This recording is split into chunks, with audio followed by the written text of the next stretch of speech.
So with that, we can get started here. So this is a great opportunity for us. We do this about every 3 months, get the team together, and a big part of working at SimplePractice is connecting with our clinicians and recognize the audience you are, and sort of making that a sort of joint journey in terms of building the product. So there are tons of ways that we collect feedback. We do it through surveys, we do it through our UserVoice product, we do it through customer support, etc. And what we do is we filter all that information together and sort of come out with sort of the top themes that we can see. I'll keep going here. So there's often like common themes we hear, pain points for you, and we're going to get to some of the feedback that you've told us about in this live stream. So let's just talk a little bit about what launched in 2025. So as you may know, in SimplePractice, there is a place for you to provide feedback to us, and that's called UserVoice. You'll see a little question mark in the bottom right of the SimplePractice screen. If you click that, you can see a place called send feedback, and that's our primary way that you can sort of send feedback in, and we can vote things. You can vote things up. You can see here a whole host of things that we heard from you last year and we've been tracking, and we actually released into the product. A few of the sort of, you can see them by theme in terms of, you know, what it's helping you doing, whether it's saving you time or helping you with payments and billing, etc. But a few, and some of these things are smaller but super impactful. So we pay very close attention to what you're saying. Memos and notes is one of the things you've been asking for and got a lot of votes. And that are things for, like, you know, reminders on an appointment, or administrative notes. For instance, if you have a client on a wait list, you can add notes to that. We overhauled our template builder redesign. That was kind of exciting. And obviously released Notetaker that has saved people that are using it about 5 hours a week of time. We generated over 5 million notes last year, which is exciting.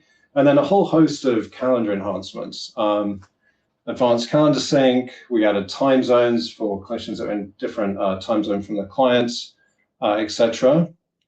And then in terms of billing and payments, we started to overhaul our invoicing and how that works, added payment links so you can go request payments way faster. We'll actually have an SMS version of that coming up real soon. And then one of the things we heard from you is partial payments. So you wanted to be able to do payments one piece at a time. In terms of other things, we had, I remember our first live stream we did last year, there was a lot of questions about Spanish portal. We managed to get that done directly based on your feedback. And then we've started doing quite a bit for group practices. One of the things, we've just released this group practice booking link. So before it was just a single link for a practice, but now you can go choose a clinician. And then lastly, lots of enhancements around supervision. We've heard about filtering and sort and feedback on adding comments, etc. Making sure in terms of when you're intaking clients, you have options to do custom questions on your pre-screener, so it helps you filter for the right kind of things. And then a whole prospective client page. So lots of exciting stuff launched last year, and a lot of that comes directly from you. I will say, in addition to UserVoice, we talk with customers all the time. So all the product team, all of our customer success folks are talking every day, and we capture all those notes. In fact, one of the interesting things we do is, even on this live stream, if you add questions or notes, we're capturing all that information and sort of synthesizing it. So it gives us a sense of like where things are bubbling up and where you're looking for different features. So looking ahead to 2026, what are we doing? Well, there's lots of exciting feature work coming up from the team. AI is clearly something that a lot of you have found a lot of benefit from with Notetaker, but we're taking that further now with clinical support. You'll see some of those features we'll be talking about today. But also we're looking at how AI can help with billing, help with onboarding. And we always know it's a choice. Some people are hesitant to use AI, that's totally fine. But then we have a lot of you that are seeing the benefit. So kind of building out that. On the insurance and billing, we'll also be covering some of that today.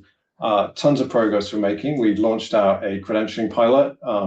So we're starting to help clinicians get credentialed. We know that verification of benefits has been a big issue for many people, and looking to improve how we support that directly within the product. And then one of the most exciting things we're working on is this idea of a claim assistant that can help you before you put in a claim, get it right so you get paid first time. But if anything does go wrong, give you assistance on how to fix it and get rectified quickly so you get paid faster with full visibility and workflows. Next, we're doing a lot for group practices and running your practice in terms of reporting and insights. There'll be more to share on that in the middle of the year. Enhancing roles and permissions. We've heard so much from groups in terms of asking for more granularity in terms of how permissions happen, and then continuing enhancements to the calendar and supervision features. And then in terms of building caseload to get to your ideal caseload of where you want to be, we rebranded Therapy Finder, but what we're starting to do now is sign partnerships, so new referrals can come in. You may have seen our announcement last month around Find Help. So we're starting now to get direct referrals into SimplePractice, which will be great. And then lastly, we have this bucket of things called quality of life. We actually have Dr. Ken Braslow, who is on the product team. He's a clinician himself, so he uses SimplePractice every day, but also connects with a lot of you. And sometimes there are these smaller things like day-to-day workflows that you're looking for, and we try and sort of fit those in. We call them quick wins.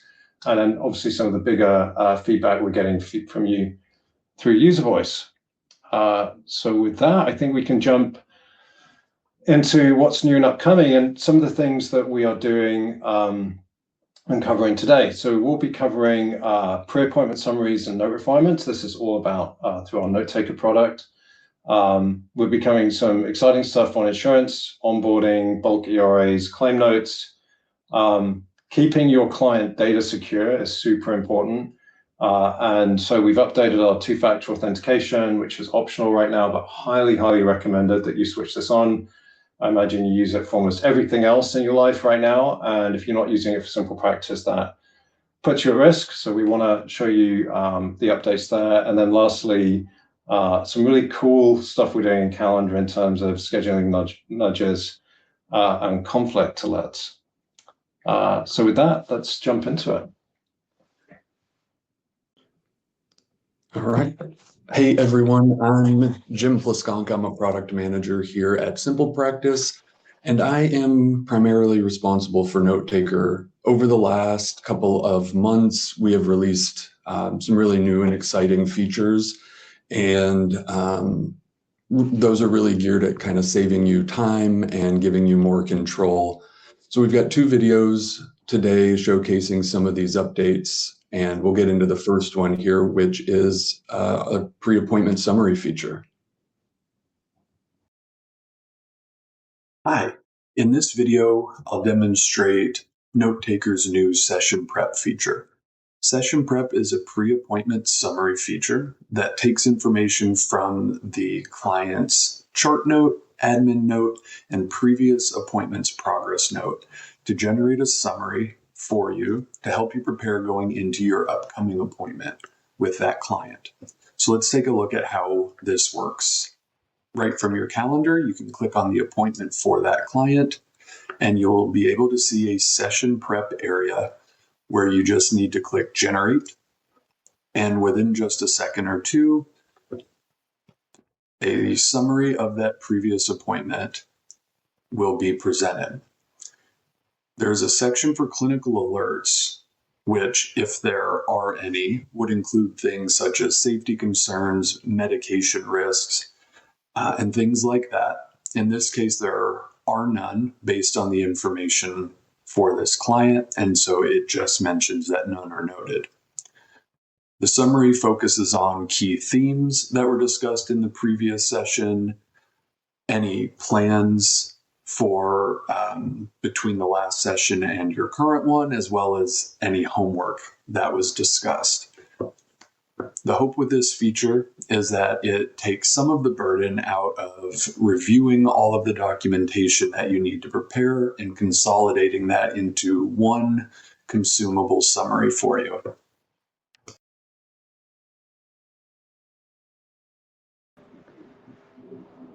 Great. So you can see there how this feature will help eliminate some of the manual work of synthesizing information across your chart, admin, and progress notes.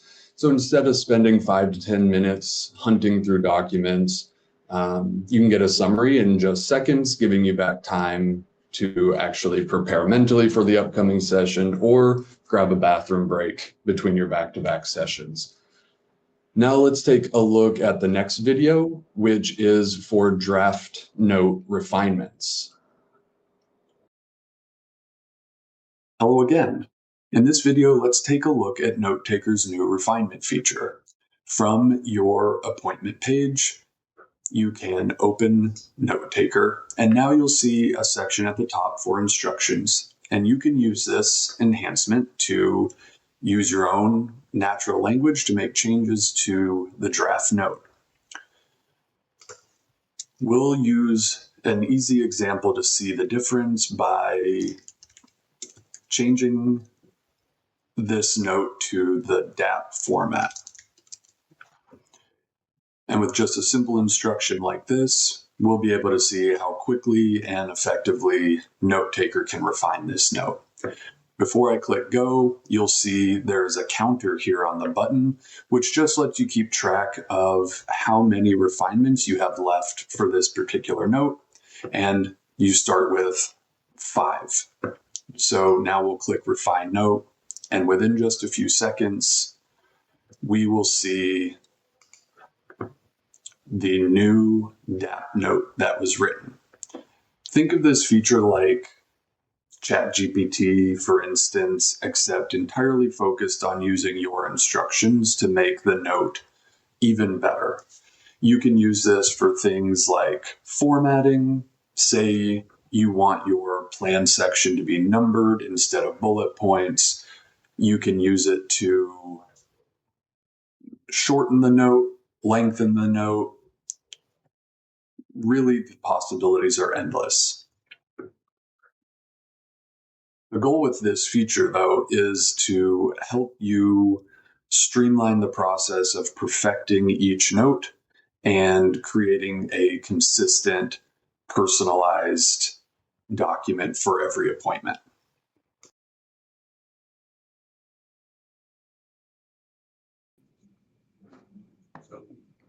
Great. So you can see here how this refinement feature can help you by removing some of the friction in that last mile of appointment documentation by making it super easy to do things like reformat, adjusting the structure, or really anything else that you would like to update. Okay, we'll do this question from Kayla. Are we able to edit the template style for AI Notetaker? And yes, you can. So the way Notetaker works right now, just kind of right out of the box, is that it will emulate your last note type, but with this new refinement feature, you can also use that to make additional modifications really easy.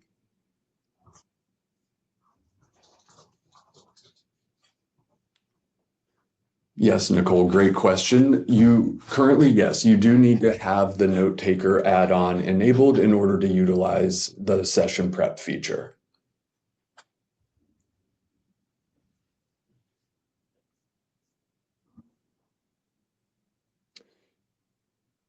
Sherry, great question. There's a multitude of reasons why a note may not be generated. I would be happy to look into your case specifically, just because there's just a wide range of reasons why. I would suggest reaching out to our customer success team And they can help with that, and I can certainly help with that as well.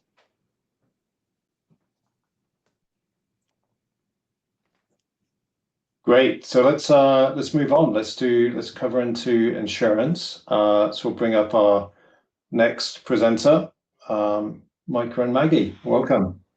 Tell us what you're going to talk about.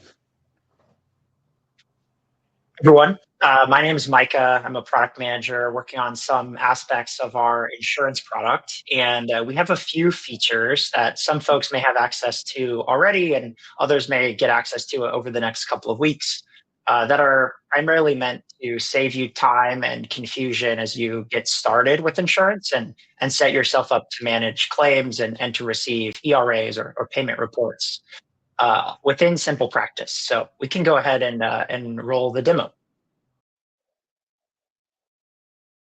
SimplePractice is releasing a few new features to help clinicians get ready to manage insurance on our platform. The first is this setup flow.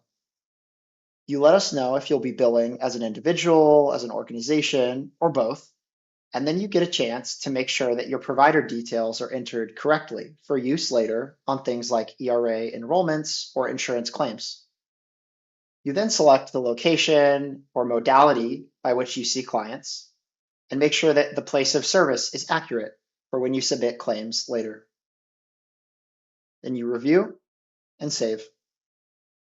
We have also simplified the way that you kick off your ERA enrollments, or the receipts per se that you receive back from an insurance company. You can now do these in a batch, submitting all the payers that you work with at once. And we still let you configure the NPI type to make sure that it matches what you have contracted with the payer. The details get populated in from the flow that you just took and saved. And you submit, sign, and you're done.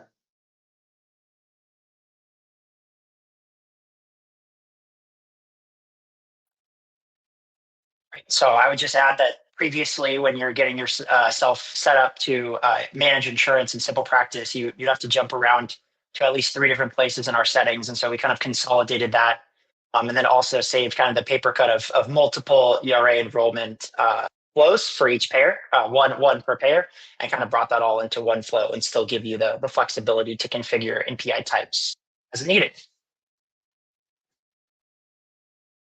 Then we can go ahead, Ian, I think, and take. Well, actually, we can go to Maggie now. Cool. Thanks, Micah. Hi, everyone. So excited to talk about a feature that we released earlier this year called Claim Notes, and some iterations that are going to be happening with Claim Notes in the coming future. But we know that billing work is investigative and iterative in its nature. So we wanted to present something to help you keep track and stay on top of the work that you're doing to get your claims paid. And we wanted to make that easy to do from within the insurance workspace, straight from the claim page, so that you don't have to leave and go to your client's records or use admin notes. This is strictly for keeping track of billing information. So we can watch that demo now. In January, SimplePractice released a highly requested feature called Claim Notes. To access Claim Notes, you'll go to Insurance, Claims, and select any claim. Go to Claim Details and select Claim Notes. Here you can add a note from an open text field. This feature will allow you to keep track of important information from payers or clients, useful anytime you need to investigate or follow up on a denied or rejected claim. As a follow-up to this feature, we will be releasing later this month easier access to claim notes directly from the claim page.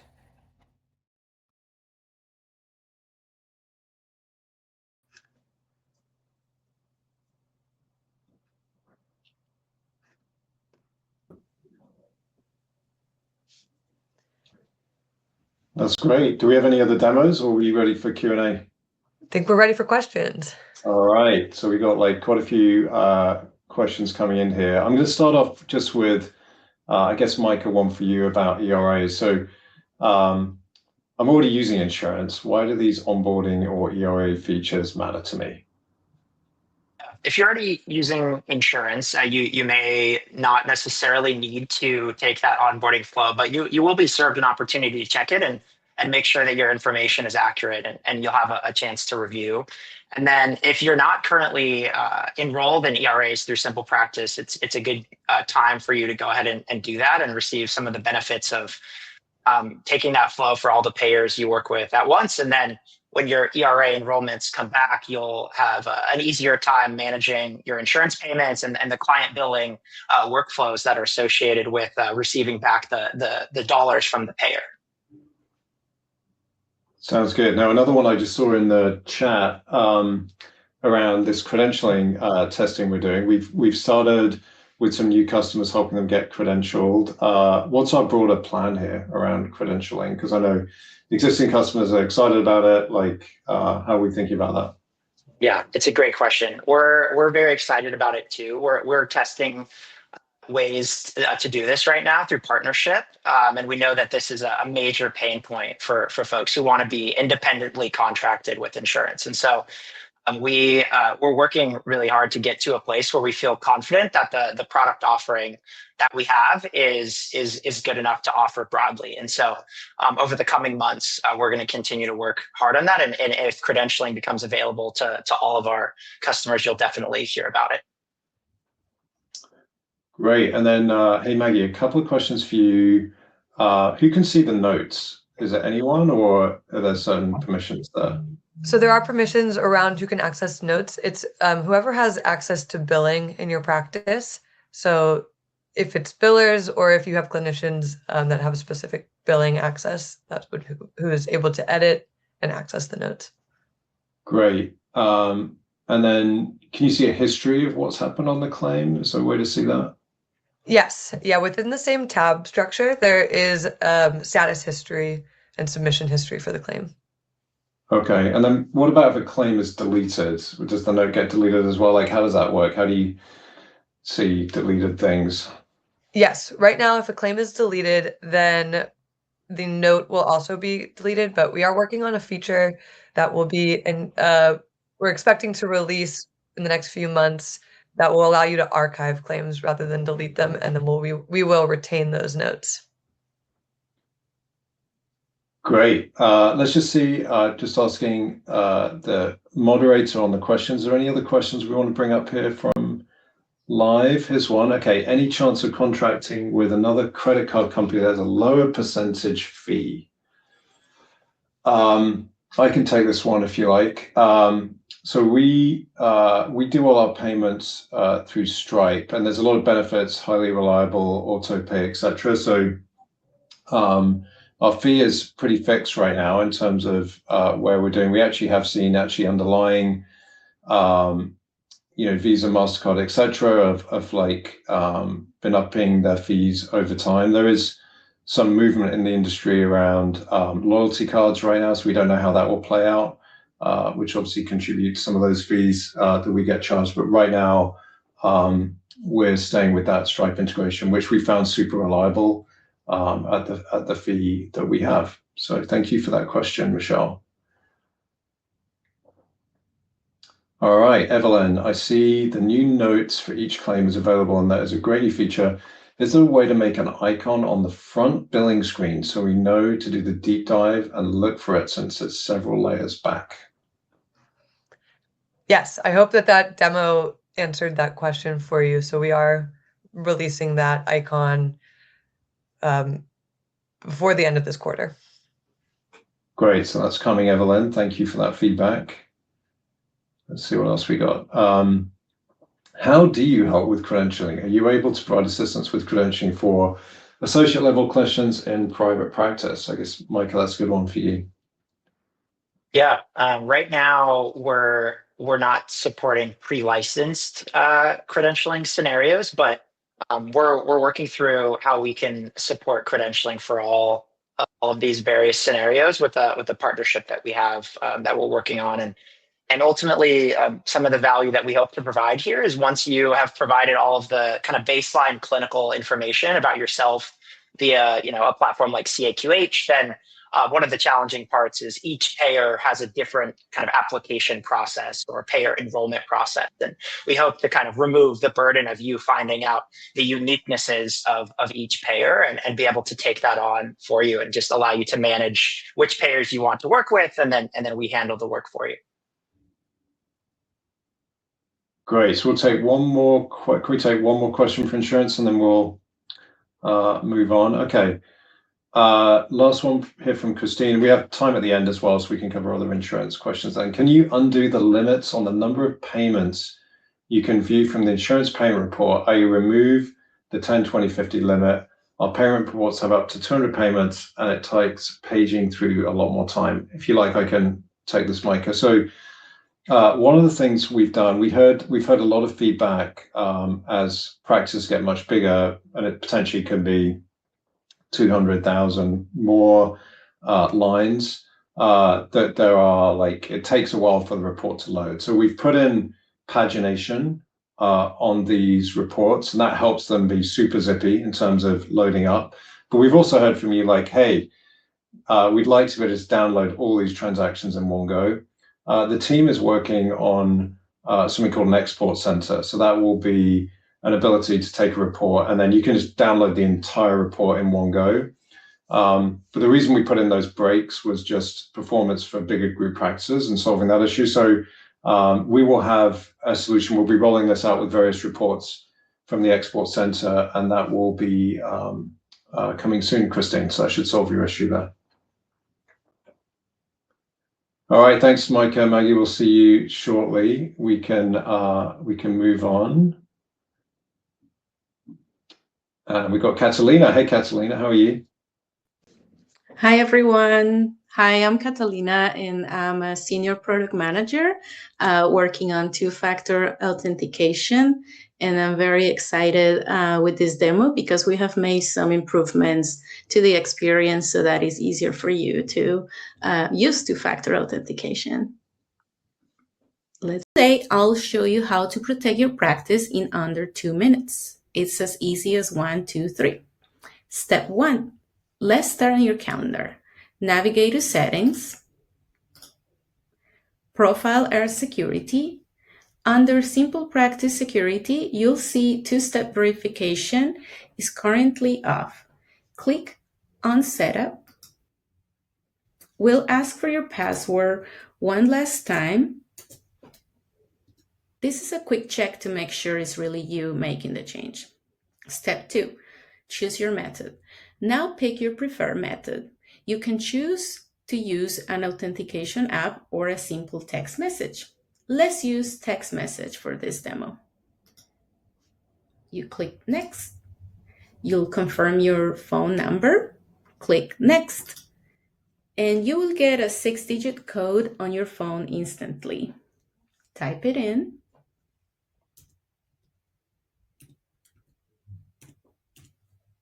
Confirm. And you're done. Your account is now significantly more secure. Step 3, set it and forget it. I know your day is busy. You don't want to enter a code every time you log in. That's why we built the Remember This Device feature. On your next login, click the Remember This Device for 30 days, and we will remember your device for 30 days. It's more protection with low friction. This one simple setting adds a powerful layer of protection to the relationship you have with your client. Thanks for watching.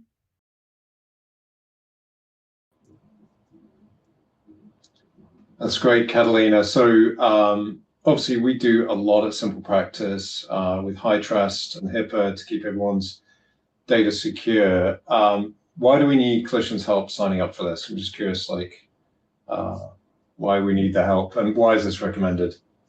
Yeah, we strongly recommend you use it because you truly are working with highly sensitive client and financial information. And this really helps reduce the risk of unauthorized access to your account, even if your password is compromised. And as you saw in the demo, is very quickly to set up.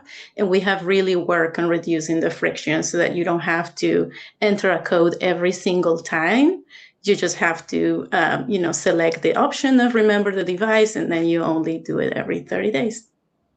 And then, sometimes people have the question of like, what if I get locked out or lose my phone, or, I urgently need to go into SimplePractice. Just talk me through like what you do. If something like that happened, can you still get in?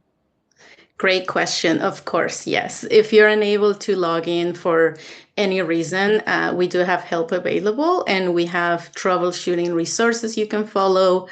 We have our phone support team ready to help you. This is an issue that we will prioritize to make sure you're able to log into your account. And just so like this works pretty much like anything you would use with Google or Microsoft or any of these, it's kind of exactly the same, right? So people are used to using that. It should work exactly the same, right? Correct, yes. Great. Well, thank you, Catalina. Easy as 1, 2, 3. Love that. Appreciate you jumping on. And we're going to have Paul come on. I think, Paul, you were here last time talking about some calendar updates, and we're moving fast on calendar. So going to share some more things we're just releasing, right? Yep, absolutely. So hi, everyone. Good to be back. I'm Paul Ambus, a product manager here at SimplePractice. I work on calendar and scheduling. Before diving into the demo, we'll just talk briefly about why we built these new features. So first up on scheduling nudges, we're kind of tackling the care gap here. We know that lapses in care often go unnoticed because there isn't an obvious sign that the client has reached the end of their scheduled appointments. So we're implementing these new nudges in high visibility areas to give you an actionable way to maintain continuity of care and schedule appointments with just one click. Next slide, please.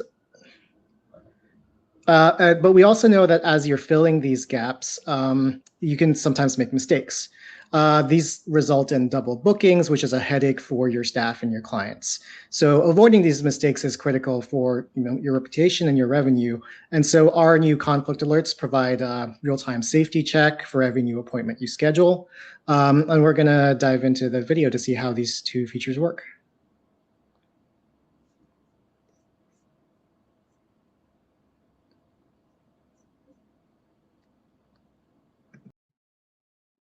Hi, everyone. I'm Paul, a product manager here at SimplePractice. We know that when you're focused on providing care to your clients, the administrative side of scheduling can sometimes feel like a second job. Today, I'm excited to show you two new features designed to help you maintain continuity of care and keep your calendar error-free. First, let's talk about scheduling nudges. We heard from many of you that it's easy to lose track of who's scheduled and who isn't. Previously, there wasn't an obvious indication in the UI that a client had no future appointments, which meant that you had to manually edit your client list to spot gaps in care. Now SimplePractice does that work for you. When you open a client overview, SimplePractice checks for any upcoming visits. If none are found, you'll see this scheduling nudge right at the top. It's an actionable reminder in the exact context where you'll need it. To fix the gap, just click Schedule More. The appointment form opens with the client's details already filled in, allowing you to schedule their next session in seconds. We've also applied this logic to recurring appointments. We know that manually rebuilding a 10-week series from scratch can be a chore. So now, when you click on the last instance of a recurring series, you'll find another Schedule More link. Clicking this recreates the entire series, including the client, the time, location, and recurrence info, so you can keep your long-term clients on the books without all of the manual data entry. We also know that even with the best tools, mistakes happen during a busy day. That's why we've added scheduling conflict alerts. The moment you try to save an appointment that overlaps with another appointment, this alert pops up. It acts as an extra set of eyes, identifying exactly what the conflict is so you can fix it rather than dealing with a double-booked session later. You have total control here. You can hit back to find a better time, or choose to save the appointment if the overlap is intentional. There's no setup required for either of these features. Look for the nudge banners on your client pages and the calendar and the conflict alerts during your normal scheduling process. They're live and ready to help you spend less time on the calendar and more time with your clients. Thank you.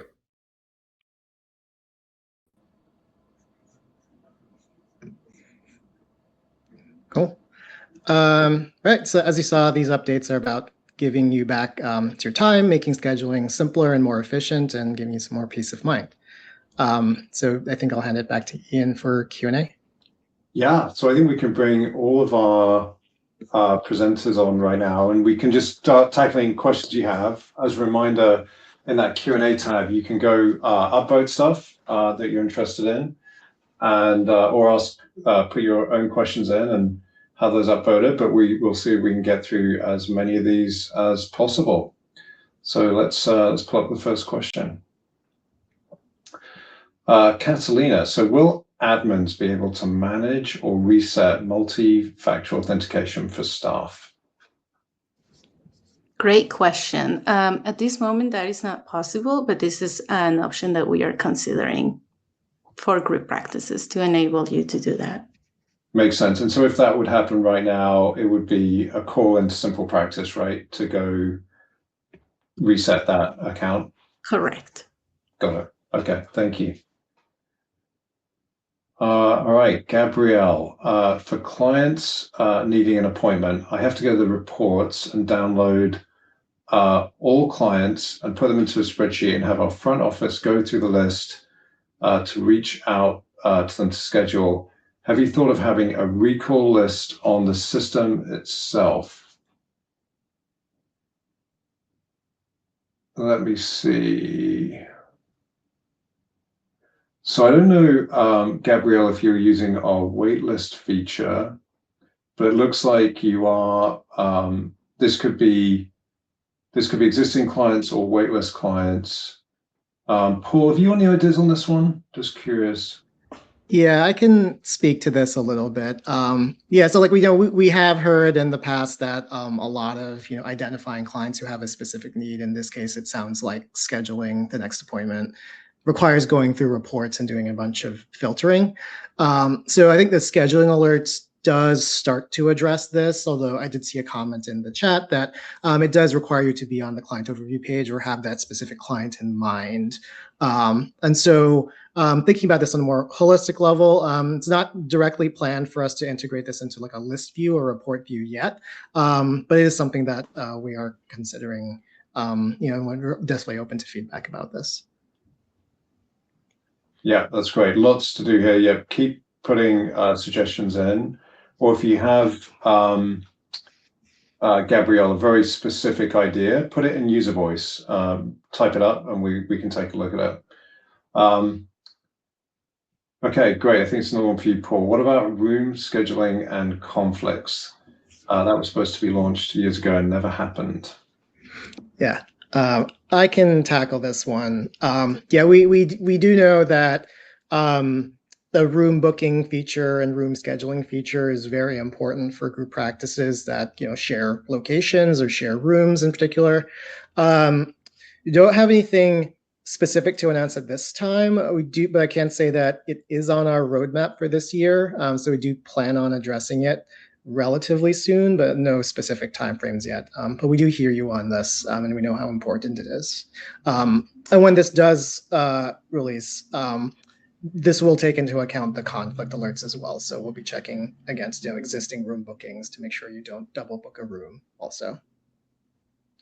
Great. So high on the list, hopefully getting to that super soon, Craig. So next question. Kimberly, what's the status of sending all documentation to all our active clients? We're almost done, Kimberly.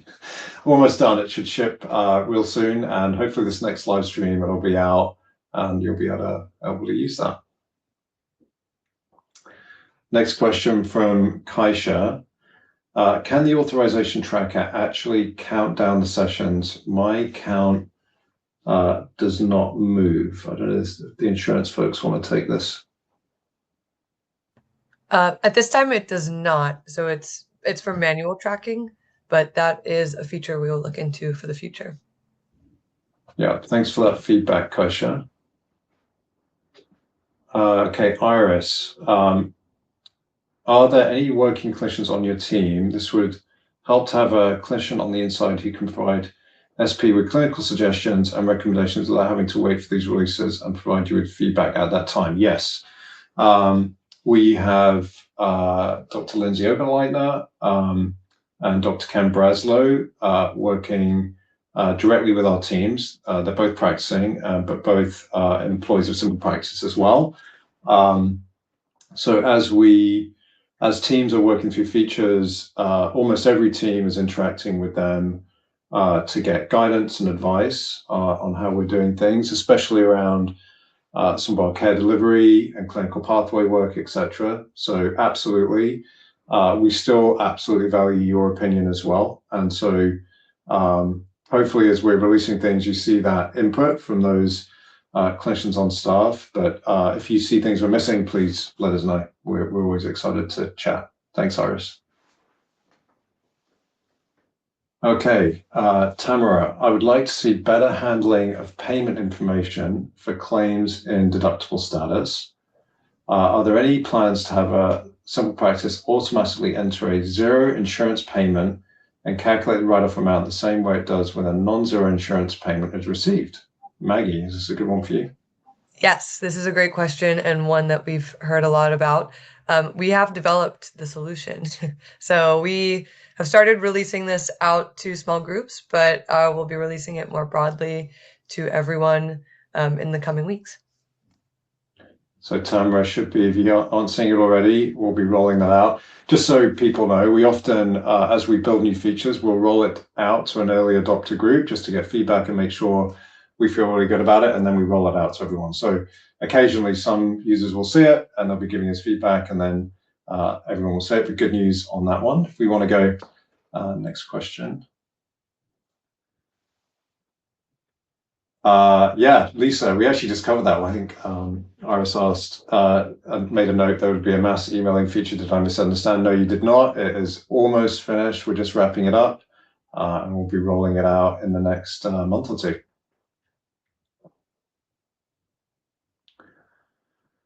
Okay, Opal, when accepting an EAP, is there a way to monitor the number of sessions?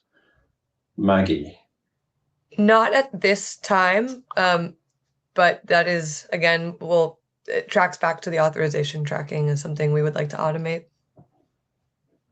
Yeah, I think, Opal, what we love to do is get to the point where, as we're doing the verification of benefits and pulling, client responsibility and how those benefits work is automatically track that for you yet. It is a complex problem, but definitely something we want to get to. So definitely tracking that. Thank you for that feedback.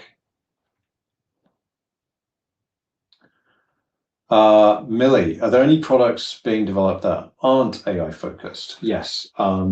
So, we're in a really interesting stage right now where AI, we view it as a companion or sidekick or assistant to clinicians. And we've seen, in terms of adoption of AI, there's lots of different opinions on this. So we're making very clear that if you want to adopt AI, you can totally do that and have control over that. If you don't want to adopt AI, you don't have to, right? So we have many of the features you've seen today are not AI focused, but I have to say we're seeing within the industry, if you take physicians as an example, almost 90% of physicians are now using AI on a weekly basis. I would say in our space, in mental health, behavioral health, probably 15, 20% now are using it. It's climbing pretty quickly. But we still are very committed to give clinicians the choice. But there are some exciting, opportunities here. And one of the things we've been doing is doing this very carefully. We're doing it with sort of clinical oversight and making sure it's safe and clinicians in control of what's happening. We've seen, as an example, with Notetaker, when we rolled that out, we started with a smaller group. We tested feedback. We have controls and checking in to make sure the notes are good quality. And then one of our important tenets is a clinician's always in control. So we're not going to use AI just to automatically do things, right? That clinicians should have accountability over. So there's always an approval of a note, a final submission, etc., is always a clinician's responsibility to do that. But there are some really exciting opportunities here in terms of helping with billing and solving some of these back-end issues automatically, but then always having a clinician in the loop to have control over those. So I hope that answers your question. Obviously, a balance of both right now. Christine, can you undo the limits on the number of payments? I think we answered this one already. Yeah. So we've done that one. All right, getting through to the end of these questions. Do claim notes carry over on resubmitted or appealed claims? Maggie? Yeah, so if you're resubmitting an original claim, the claim note will carry. However, if, like we said before, if you delete the claim and need to create a new claim, the note will not carry. But look forward to a solution for this workflow very soon. Like I said, we'll be introducing that later this quarter for archiving claims. Great, thanks, Maggie. Okay, so Kaisha, are you adding an option for interns that is not at the price of a full clinician for practices that are also training sites? It would be good to have an observation view for interns, supervisory virtual sessions. So like two-part question there. I'll take the second part. So on supervision, we've had quite a bit of feedback. We've been updating, as I mentioned a bit earlier, around filtering and filtering. We also have a note checker feature that we'll be piloting soon, which is AI driven. That's again optional to adopt, etc. We've also heard this feedback of like when you're ramping up an intern, is there a way to get a discount on that person? We've heard you loud and clear on that. We are working through potential approaches to that. Nothing to announce immediately, but definitely high on our radar to make sure it's affordable. And so as practices scale, it kind of makes sense. So Kaisha, more to come on that. Thank you for the feedback.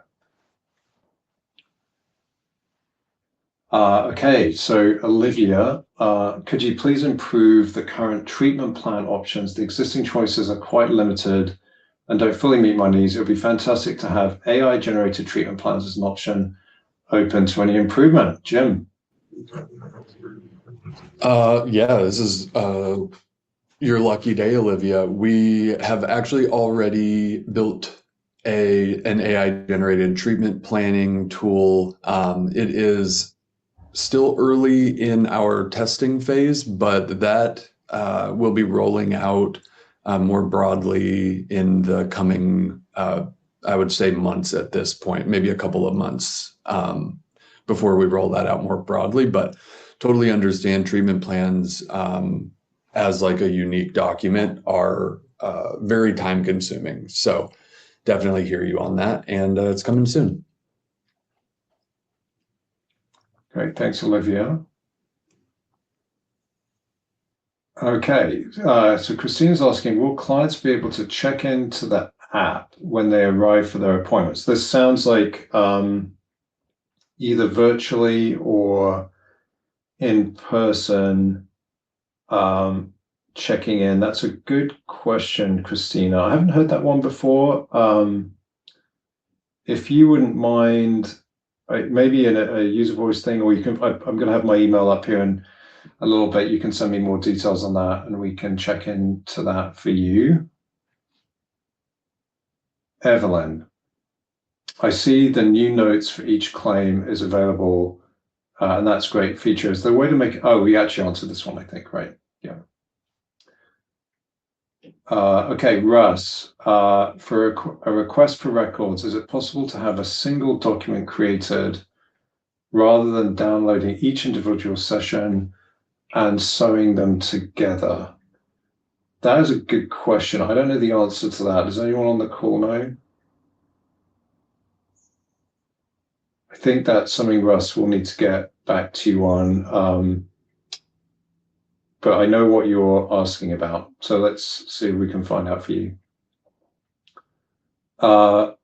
Okay, Nancy, is there a way to prevent AI note taker use for clients who have opted out? A provider accidentally used it for a client who had opted out and disclosed during the session, which upset the client greatly. That's a good question, Jim.